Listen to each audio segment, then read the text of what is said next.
Father, Son, and Hasaguchi. Hello, everyone, and welcome back to Potty Play Entertainment. My name is Chris, and in case you don't know, I review movies that are ranked on a scale of 0 to 100 in increments of 5. I feel like I was talking really fast that time. I would be surprised if anybody actually understood half of what I just said. But anyways, 2022.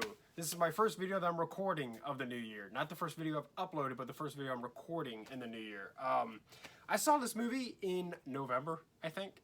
I have a vlog of me going to see this movie, and that movie is House of Gucci, directed by Ridley Scott.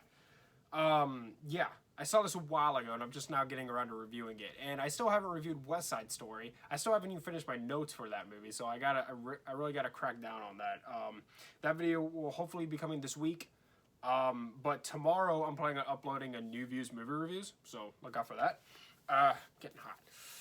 I'm getting hot. All right. Ugh, you like my shirt? I got it for Christmas. Yeah, how awesome is that?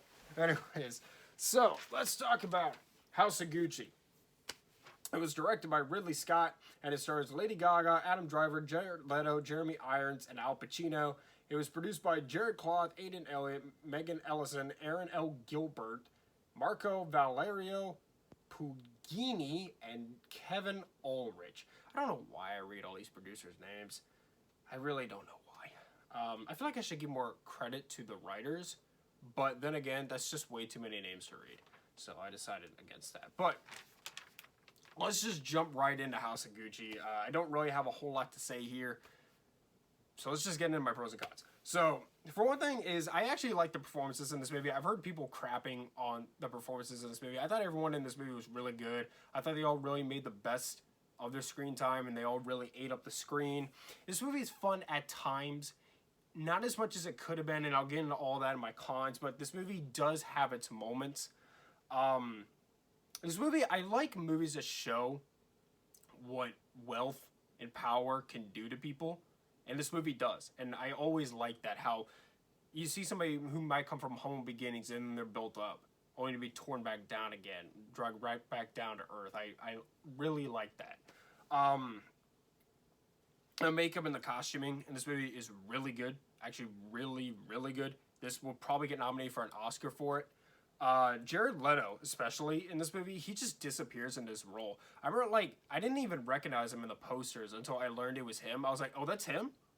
Oh, okay. And I forgot at times while watching the movie that was Jared Leto.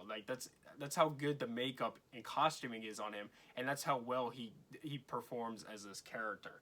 And lastly, Lady Gaga and Adam Driver, I really bought them as a couple. They don't have the best chemistry, and I'll get into that in a second, but I really did buy into their relationship. Now let's get into my cons. So yeah, Lady Gaga and Adam Driver don't really have the best chemistry. They work fine together in this film, but they aren't the best together. But they worked okay. They were fine. They're not anywhere near Danny Glover and Mel Gibson type chemistry, because they really don't have much chemistry at all. But I still bought in them as a couple, oddly enough. I don't really know how they made that work, but they did. It's not as exciting or fun or interesting as it could have been. This should have been a Scorsese film. I mean, don't get me wrong, I don't think Ridley Scott was the wrong choice for director of this film. But I think Martin Scorsese was the right choice for director of this film. This really should have been a Scorsese film. This is right up his alley. This could have been great. I like this movie, but it could have been It could have been something. It could have really been something. I think it should have used a different director. Some of the color grading is off in the movie as well. And also the writing is pretty messy at times. At some point, Lady Gaga's motivations become very unclear.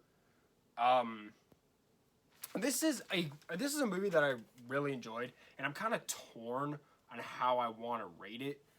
But I decided that I'm gonna give House of Gucci an 80 out of 100. I might look back on this video later and be like, I should have given this a 75.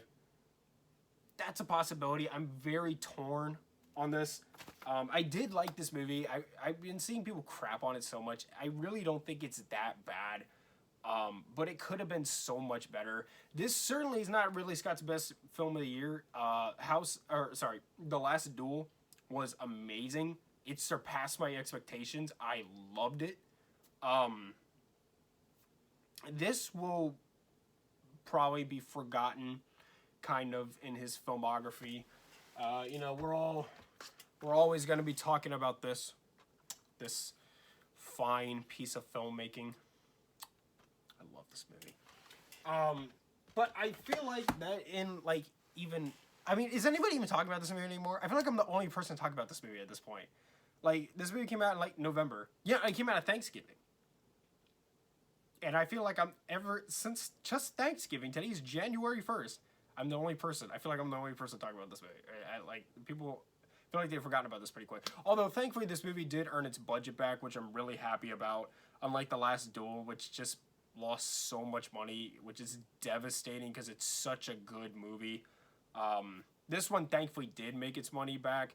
But it just seems like every good movie, or even everything that isn't a superhero CGI fest movie, is bombing. And that's really disappointing to see. You know what else is really disappointing to see? I broke this right before I started recording. I paid like 25 bucks for this. So I guess I gotta super glue it. Ugh. And this movie was a little disappointing. I like it. But yeah, it could have been a lot better. Anyways, alright, so I'm going to be doing a new movie reviews, probably tomorrow, and I'm going to be reviewing West Side Story, hopefully this week. If not, then, you know, I'll get to it when I get to it. I'm also planning on going to see some movies tomorrow. I want to see Licorice Pizza tomorrow, and I want to see American Underdog tomorrow. There's several movies I want to see, like Nightmare Alley as well. But yeah, so I got this one up finally. Took me long enough, right? Anyways, thank you so much for watching. Subscribe to Party Player Entertainment for more. Hit the like button. Leave me review suggestions in the comments down below. Follow me on Instagram at Party Player Entertainment for channel updates, and much love.